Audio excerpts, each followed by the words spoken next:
You're listening to a Cup of Resilience podcast with Tamiko Drummond. Real topics, real people, real solutions. Hello, everyone. Guess what? It is a Cup of Resilience time. My name is Tamiko Drummond, and I'm known as the Brand Success Coach.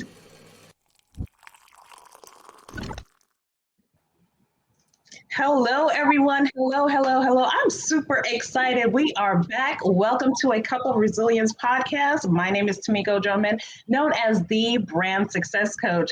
Once you choose us, they will never stop talking about you. Listen, I have the amazing Troy Taylor in the building today. Woo! I'm super excited. Troy and I know each other by working on some major projects. I'm not going to say what companies, but we are facilitators, co-facilitators, or facilitators for these companies in the DEI space. He's awesome. I'm going to let him tell you about himself. But before I do that, guess what our topic is for today? EQ. Do you know what EQ is? Do you have EQ?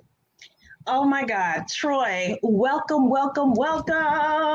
Thank you so much for being here. Thank you for having me today. I'm very happy to be here today. You're welcome. Listen, Troy, tell the people about yourself. Sure. My name is Troy Taylor with TaylorMade Coaching Group, and with TaylorMade Coaching Group, I teach technical leaders in engineering and cybersecurity how to lead technical people so they can improve performance, retention, and develop new leaders. Nice. Okay. Well, listen, y'all. Oh, in the tech space. Okay. Mm-hmm. Troy, so you are a certified emotional intelligence coach? Yeah, certified emotional intelligence coach. Well, that's one of my certificates, but I focus on that as well for a lot of different reasons. So I'll do trainings and I coach around that and helping companies develop their leaders and their teams. Nice. All right. So today our topic is EQ. Right. Do you have it? Now, what is EQ? Sure. That's a question that a lot of people ask and sometimes kind of a little confused. So just to give you the definition of emotional intelligence is just a set of skills that help us perceive, understand, and manage emotions in ourselves and others. Collectively, they help us make intelligent responses to and the use of our emotions. So that's just a technical term definition. It's really how we interact with each other collectively and also individually. And it's really the basis of communication. Mm-hmm. So that's what emotional intelligence is. All right, nice. So how do people measure emotional intelligence and what do they need it for? Sure. So when you think about, Tamiko, when you think about emotional intelligence, a lot of people heard of it and people, you'll see articles and people mention it even in the business space. But if you're a manager, it's kind of like, okay, we need to develop more emotional intelligence. What does that mean? How do I do it? And how do I measure it? Right. Because it sounds kind of just like nebulous in the air, but it's just telling someone without defining it. And so, how you can really break it down in dealing with emotional intelligence, start to become more aware as yourself as a leader or even an individual contributor. But right. In order to develop more awareness or self-awareness for yourself or for the group, you have to do some type of an assessment, right? And so one of the tools that I use in technology is emotional intelligence assessment. And so that grades or analyzes people in terms of themselves on 6 models. And the 6 models competencies we look at is self-awareness, awareness of others, authenticity, emotional reasoning, self-management, and positive influence. And so when you look at those 6 competencies, those really hit everything that is needed in terms of how I communicate with with my team and how the team communicates with each other. And so when people, going back to your other question, when you said, well, how do we measure or develop it? The first step is really identifying where's the emotional intelligence for me as a leader or together as a team. And then once I would take you through a debrief, show you where you rate in terms of emotional intelligence, because it's not just you rating yourself, it's also others rating you as well, right? Because if you think about it, I may believe how I present myself, but the reality of how I present myself, I really kind of got to get that feedback from other people. It's kind of like if you think of a pitcher. If I'm a pitcher and I'm throwing a baseball, I can throw it, but I can't run down there and catch it, right? Right. And so that's how think about that in terms of perception. I'm showing up with my emotional intelligence, but to really get an understanding of how I perceive is one, how I perceive myself, and really getting information how others perceive me on those 6 competencies. And so after taking someone through that, then we start to go through in ways and what some takeaways and tools that they could use to develop it. Mhm. That's really good.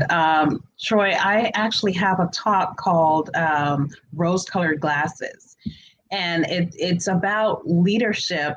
You know, they usually think that, hey, I'm a great leader, but it's only through their rose-colored glasses. Like, are you a great leader to your direct reports? And most people are walking around with rose-colored glasses. So that's interesting that you actually test emotional intelligence, not just by someone filling out the assessment, but how others view them as well. That's really good. Now, when that happens, because you said that you primarily work in the tech space. Yeah.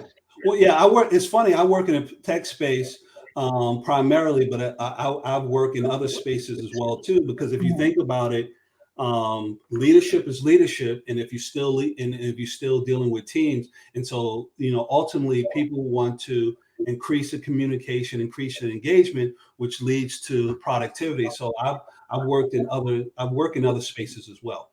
Right, right.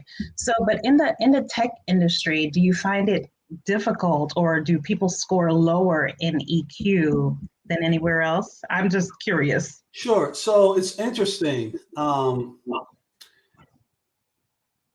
Not to make it a stereotype, but generally people in the tech space are generally analytical, Right. right? Very logical, and so they're approaching things from a certain way, which is great. But a lot of times, not really putting a lot of emphasis or effort into the way they're being perceived, right? Right. Because they may have been groomed professionally or may not have been trained that that part is important as well too. And so if you're leading a team or work group, everyone has emotions, right? And our emotions influence our energy, productivity, engagement. And when you think how would it benefit others if their ability to engage with others increase? And so a lot of times, to your answer to your question, a lot of times when I work with technical leaders, they can take you through the work process, the systems, what they need to tell a team, but not really understanding what is the disconnect in terms of the productivity of their team, or why they get pushback, or why the team is not cohesive as they think it should be, because technically they have it, but in terms of how they communicate with each other. And that really has to do with how they come across, because again, how I'm affected by the way I'm made to feel by either leadership or others impacts how we show up. And so the reason why it's not really looked at, but you always see the net results of it. And it's kind of like, well, why? I don't understand. I'm very smart. It should just work. But you're dealing with human beings, and human beings have emotions. It doesn't matter if your IQ is 75 or 300. Right.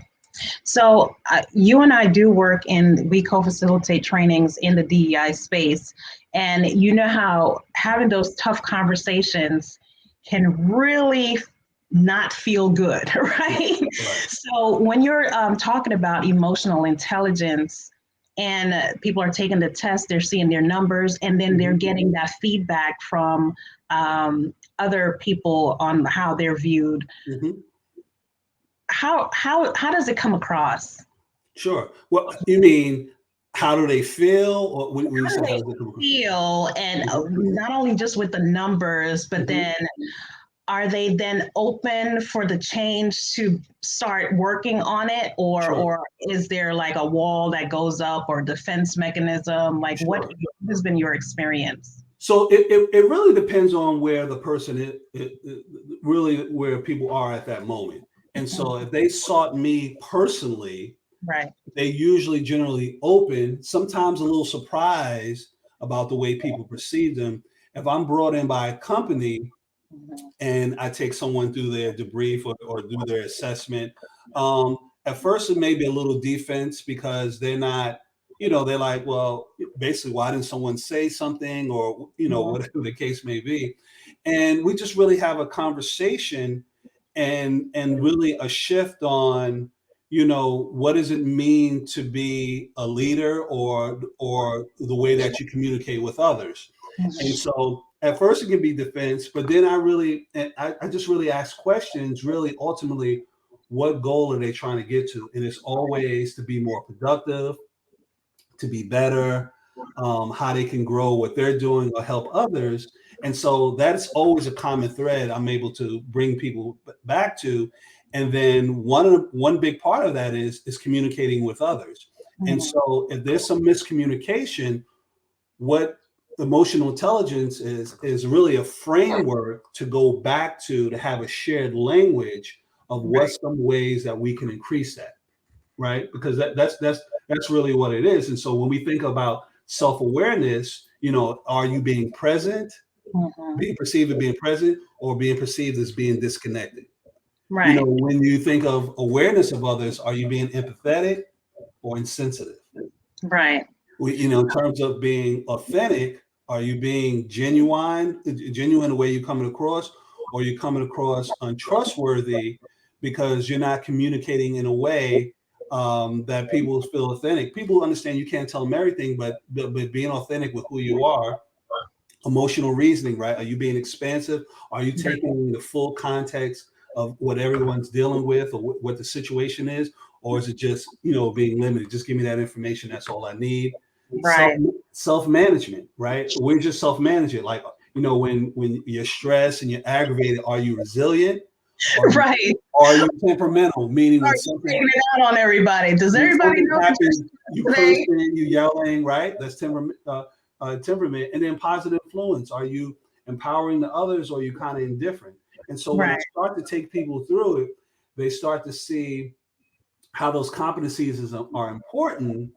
And then they start to realize that, hey, I may not be showing up in the way that I thought I was. Right. What's the next step? So let me ask you, one, can EQ be increased? And two, are you just doing these assessments individually, or can it be, say, a group? So if an organization is watching and they need that type of training, or just to find out where their leadership team is, do you just come in and do individuals, or can you do that for a group, or how does it work? Sure, I can do both, right? And so I can come in.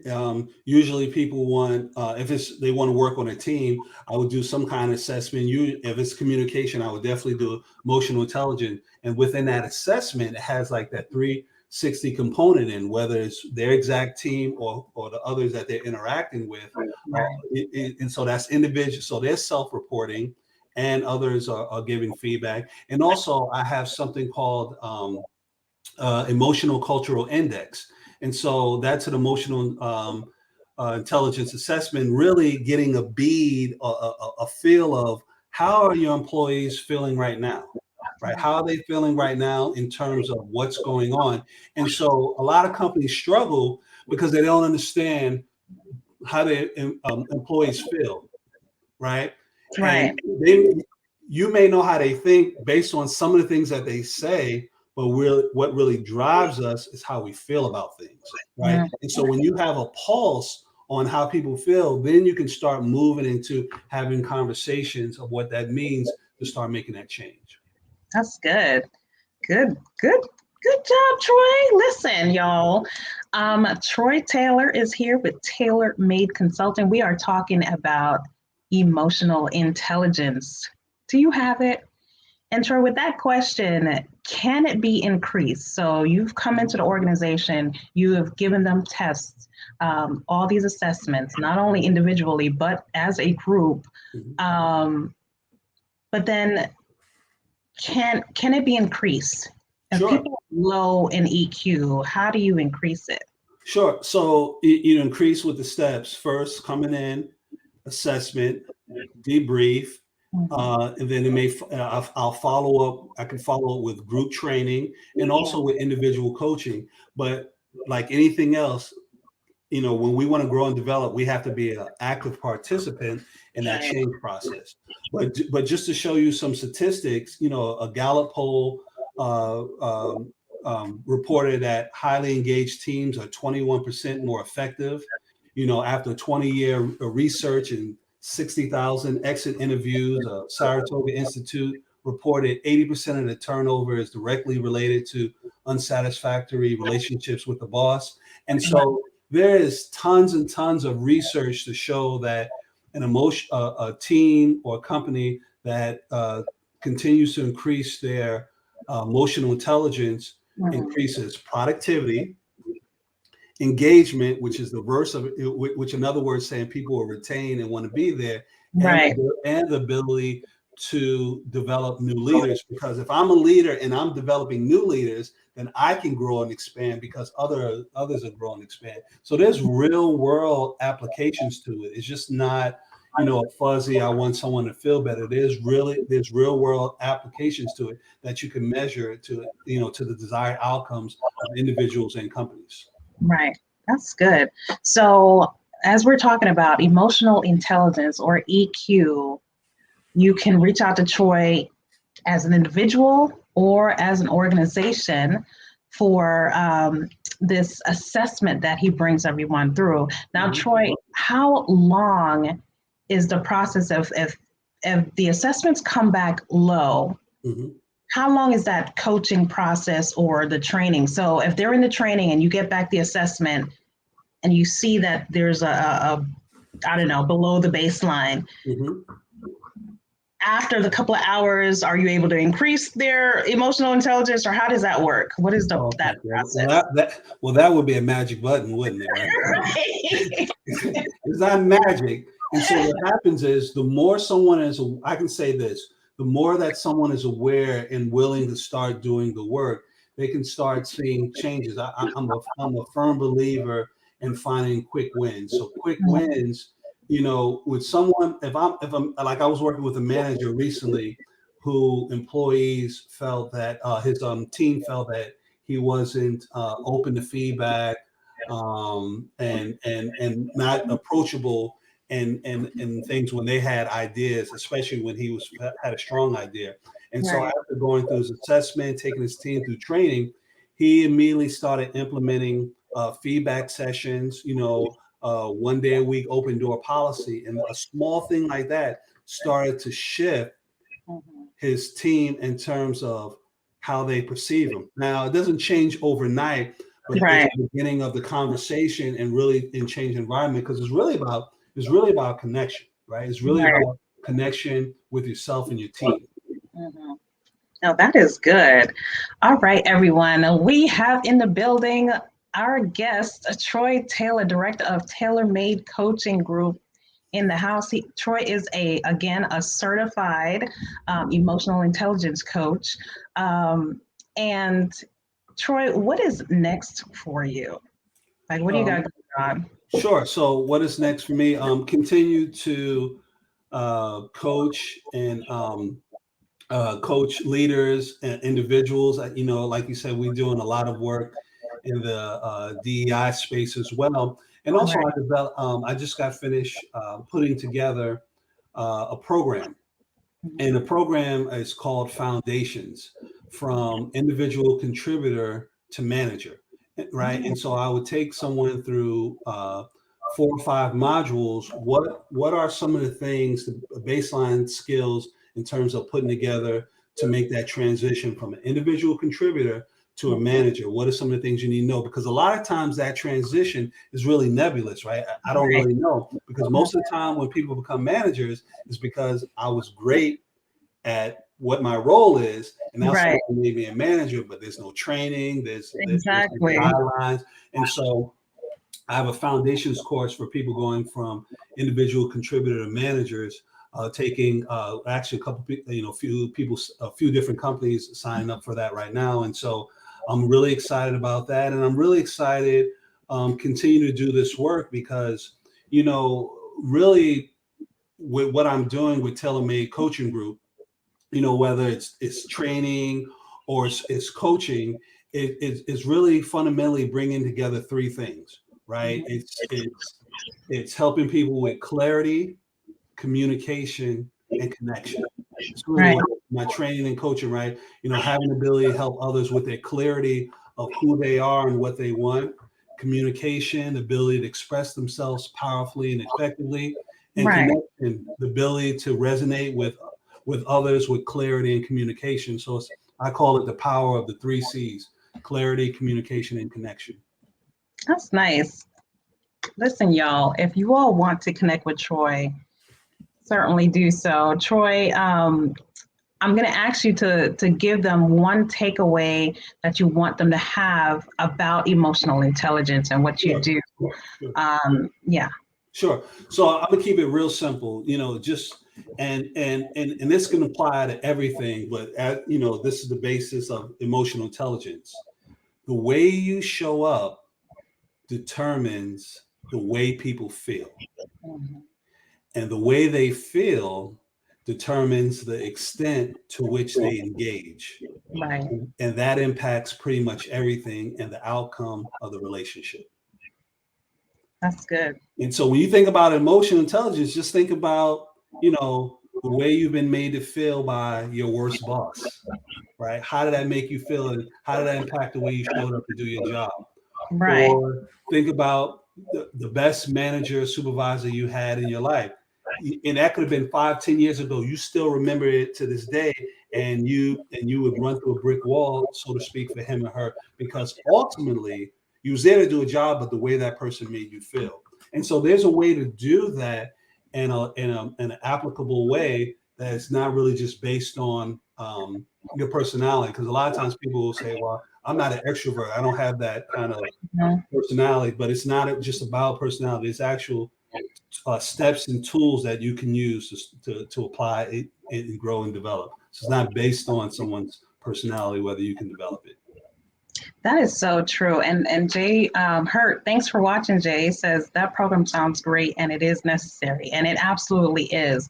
Because I've had managers that really deflated me in the past, and listen, now when I see them trying to connect with me on LinkedIn, guess what's not going to happen? Right. Right. And you remember it to this day. And that's my whole point. Yes. You remember it to this day. There's a lot of things you may not remember, but you remember how. I remember that feeling. Right. Yeah, I'm like, no. So it's super important. But on the other hand, I've had managers who empowered me, and I really grew as an individual within the company. So it is about how they make you feel. Absolutely. And you feel empowered. You want to be there, et cetera, et cetera, et cetera. So, Troy, how do people get in touch with you? Sure. So you can find me on LinkedIn. Also, my website is tailormadecoachinggroup.com. And then, of course, my email is Troy, Troy, at tailormadecoachinggroup.com. One word, tailormadecoachinggroup.com. So LinkedIn, my website, tailormadecoachinggroup.com, or you can email me directly, Troy at tailormadecoachinggroup.com. TailorMade Coaching Group is one word. Right. Listen, y'all, if you're an organization out there, or even an individual who you think, what is my EQ? you need to reach out to Troy, okay? If you have an organization where you're looking at your leadership and you said, you know what, we probably need to take a look at how we are emotionally intelligent. Reach out to Troy. Reach out to Troy. Reach out to Troy. Tailor-made coaching group. That is all I have to say about that. Thank you so much for joining a Cup of Resilience podcast with Troy Taylor, and we are out. Thank you. Until next time. Thank you. Bye. Thank you for having me. All right. Thank you for tuning in to A Cup of Resilience. Follow, like, share at A Cup of Resilience. At A Cup of Resilience. My name is Tamiko Drummond, and I'm known as the brand success coach. Once you choose us, they will never stop talking about you.